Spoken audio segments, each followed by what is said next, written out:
most powerful military launched one of the biggest airstrikes in modern history, only to discover that the enemy's defenses were never really there. In early 2026, the United States and Israel launched massive strikes across Iran, targeting missile sites, air defenses, and military bases.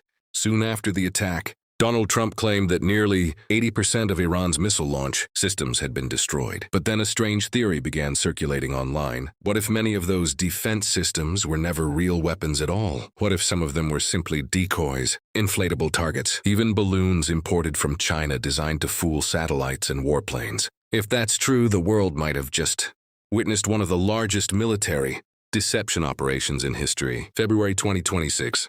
Radar stations across the Middle East suddenly detected massive air movement. Hundreds of aircraft began moving across the region. Stealth bombers, F-35 fighters, electronic warfare planes, refueling tankers. Within hours, explosions were reported in multiple Iranian cities.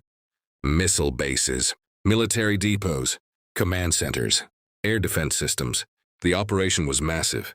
Some reports suggested hundreds of targets were hit across Iran. For the United States and Israel, the objective was clear: destroy Iran's ability to launch missiles across the Middle East. Soon after the strikes began, Donald Trump addressed the public. He said American forces had already destroyed about 80% of Iran's missile launch capability. To many supporters, this sounded like a huge victory. But military analysts had questions. Iran has spent decades building layered defenses. Russian systems, domestic radars, Chinese-inspired missile defenses. So how could such a complex network collapse so quickly? Was Iran really that weak? Or was something else happening? Satellite images started circulating online, and something looked strange. Some of the destroyed missile systems looked unusually simple. Some appeared lightweight. Some had shapes that didn't match real missile batteries.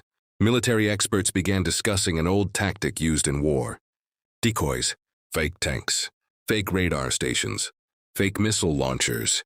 During World War II, armies built wooden tanks and inflatable aircraft to fool enemy reconnaissance. The goal was simple: make the enemy waste bombs on targets that didn't matter. Then, a new theory appeared online. Some analysts speculated that many of the destroyed targets could have been inflatable decoy systems. Cheap, easy to produce, quick to deploy.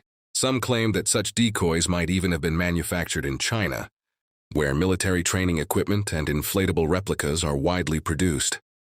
If true, it would mean something shocking. The U.S. military might have spent millions of dollars destroying targets that cost only a few $100s to build. In modern warfare, deception can sometimes be more powerful than missiles, but decoys are not just about saving weapons. They are about confusing the enemy. Imagine you are a pilot flying a stealth fighter. Your radar detects a missile launcher. Your orders are clear: destroy it. But what you don't know is that the launcher might be fake. Meanwhile, the real missile system could be hidden somewhere else, waiting, silent, invisible.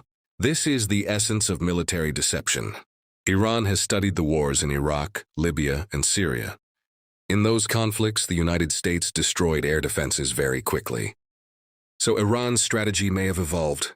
Instead of relying only on expensive weapons, they may combine real missile systems, mobile launchers, underground bases, and large numbers of decoys.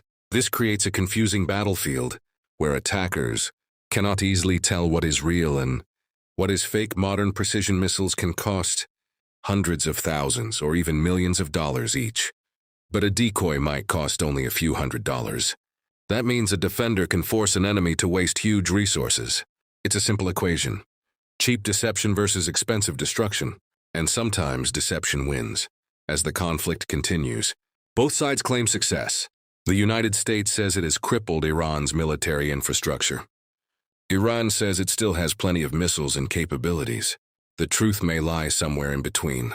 War is not only fought with weapons, it is also fought with information, propaganda, and perception. And sometimes the biggest battlefield is the one inside people's minds. So the question remains: did the U.S. really destroy most of Iran's defenses? Or did Iran trick the world's most powerful military with simple decoys? Right now, the world may not know the full truth. But one thing is certain: in modern warfare, Not everything you see on the battlefield is real. And sometimes, the most powerful weapon is deception.